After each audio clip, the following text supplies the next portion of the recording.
Hello বন্ধুরা, এসে গেছি আমি একটা কটরি নিয়ে। আজকে হবে দেখুন সরিষা পাতা। তো সরিষা পাতা দিয়ে কি হবে তো আপনারা ভাবুন। তব তক আমি সরিষা পাতাটি ভালো করে ছিঁড়ে নিই। দেখুন গাছের তো এমনি করে ছিঁড়ে নিচ্ছি। ভালো একদম তাজা তাজা সরিষা পাতা। কেন কি এখনই ঠান্ডা এসে পড়ছে, এখনই তো সবার ঘরে ঘরে সরিষা পাতা আসবে। কেউ বাজার থেকে কিনে নিয়ে এসে, কেউ ক্ষেতের থেকে কিনে নিয়ে এসে। আমাকে তো ঘরে পাশেই যেখানে জল টল পড়ে সবসময় সেইখানেই হয়ে গেছিলো সরিষা পাতা। তাই এখান থেকে দেখুন সরিষা ফুল বি হয়ে গেছে, আর কদিন পরে এই গাছটা একটু সরিষা বি হয়ে যাবে। তা কটা নিয়ে নিলাম আমি সরিষা পাতা। এই দেখুন এমনি করে সব গাছের থেকে কটা কটা নিয়ে নিছি। এক গাছেতে তো সব নিলে হবে না, সেজন্যে অল্প অল্প কিছু নিয়ে নিচ্ছি। আর এই দেখেন আমাকে গাছে আছে এই যে, আপনারা বলুন কি, পেঁপে। পেঁপে আনে পপিতা। এই দেখুন কত বড় বড় পেঁপে হয়ে গেছে। আর এখানে আমি এসে পড়ছি রান্না করার জন্য। এখানে নিয়ে নিচ্ছি কড়াই, তাকে গরম করে এর উপরে দিয়ে দিচ্ছি এখন তেল। দেখুন এমনি করে তেল দিয়ে দিচ্ছি।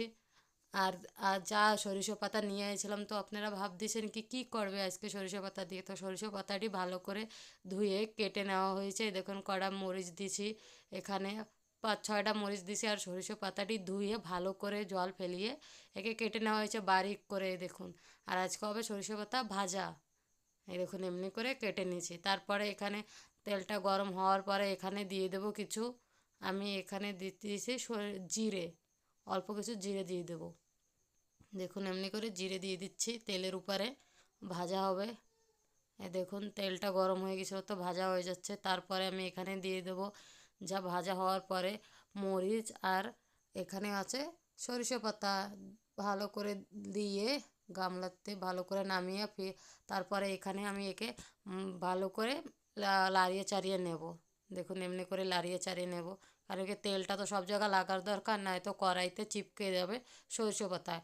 এতে একটু লবণ লবণ থাকে, তো তাই জন্যে চিপকে যায়, তো বারে বারে এটাকে হিলিয়ে নিতে হয়। দেখুন এমনি করে হিলিয়ে নিচ্ছি।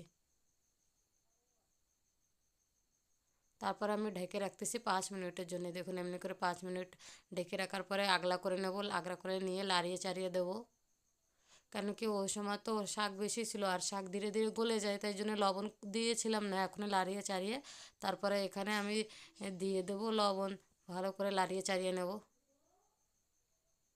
এমনি করে লাড়িয়ে চাড়িয়ে নিয়ে আমি এখানে দিয়ে দিচ্ছি লবণ, যে স্বাদ অনুসার লবণ দিয়ে দিচ্ছি। কারণ কি শাক আরও কমে যাবে, আর এই শাকে একটু একটু লবণ লবণ থাকে, তাই সেজন্য লবণ একটু কম দিতে হবে। লবণ কম দিয়ে ভালো করে লাড়িয়ে চাড়িয়ে নেব। আর দেখুন এখানে লাড়িয়ে চাড়িয়ে নিচ্ছি। এরপরে এখানতে এর জল বি ছাড়িয়ে দেয়, পাতার যা জল থাকে সে বি ছাড়িয়ে দেয়, তাই সেজন্যে ভালো করে লাড়িয়ে নিয়ে কিছুক্ষণের জন্য ঢেকে রাখবো। দেখুন 5 মিনিটের জন্য ঢেকে রাখছি।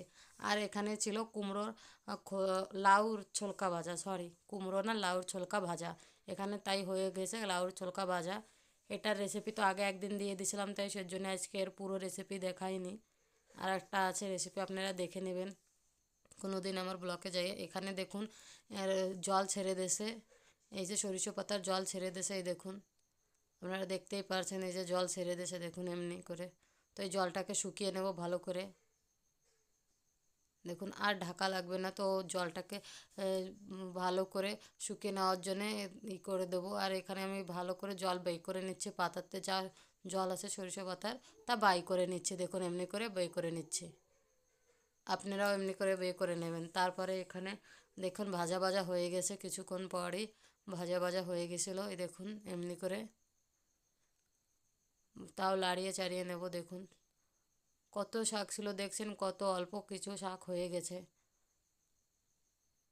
তো আসেন বন্ধুরা আপনারা আমার সরিষা পাতা ভাজা খেতে ঠান্ডার